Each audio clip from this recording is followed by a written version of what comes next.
This is the boom mic I bought from PB Tech. It's cost me 16 bucks. I'll have to put in probably a few hours overtime to make up for that. I don't get paid as much as you cunts. But anyway, it's nice and flexible. You can bend it any way you want. If you've got a fat head, you can headbutt it on the way in. Won't break.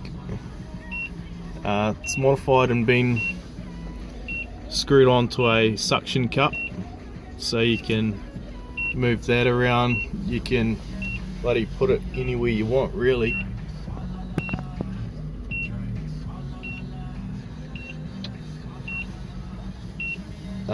It's nice and clear. It's got a little on-off switch, which is pretty pointless, but I got one and you don't. Here's the lead.